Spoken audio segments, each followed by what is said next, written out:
حقیقی غلطی۔ اسلم رات بھر بستر پر کروٹیں بدلتا رہا لیکن نیند اس سے کوسوں دور رہی۔ آخر خدا خدا کر کے ہر سو اجالا پھیلا تو اس نے بستر چھوڑا اور مزدوری پر جانے کی تیاری کرنے لگا۔ مناسب آرام نہ ملنے کی وجہ سے اس کی طبیعت بوجھل تھی اور مزاج چڑچڑا تھا۔ اسلم، آج تم توجہ سے کام نہیں کر رہے، خیریت ہے؟ ٹھیکیدار نے اسے سست ہوتے دیکھ کر پوچھا۔ اسلم نے سچ سچ بات کر ڈالی۔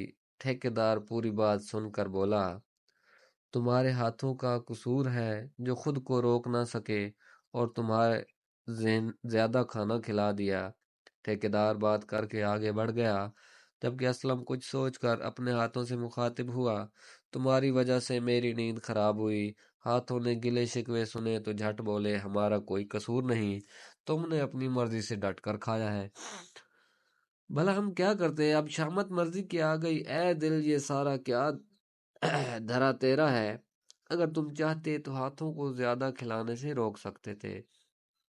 اسلم نے دل کو کھری کھری سناتے ہوئے کہا، دل بھلا کب خاموش رہتا ہے؟ یہ پیدائش سے موت تک بغیر تھکے دھڑکتا ہے، کیونکہ دل کے عضلات جنہیں کارڈیک مسلز کہا جاتا ہے عمر بھر نہیں تھکتے۔ دل نے گہری سانس لی اور بولا، اب بھلا میرا کیا گناہ؟ میرے پاس کام بہت ہے۔ میرے دائیں جانب سارے جسم سے خون صاف ہونے کے لیے آتا ہے اور پھیپھڑوں سے آ کر پورے جسم کو مہیا کیا جاتا ہے۔ مجھے فرصت کہاں کہ اس طرح کے کام کروں؟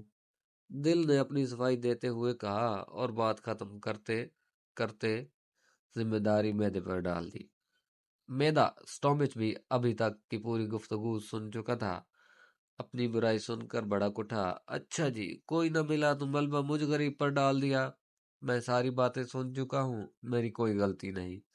جیسے جیسے غذا معدہ میں پہنچتی رہی، میری دیواروں سے متعدد رطوبتیں خارج ہو کر ہضم کرتی رہیں۔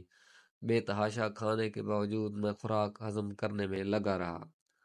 ساری رات آرام نہیں کر سکا۔ 2 وقت کا کھانا ایک بار کھانے کے بعد چہل قدمی نہ کرنے کی وجہ سے یہ گڑبڑ ہوئی۔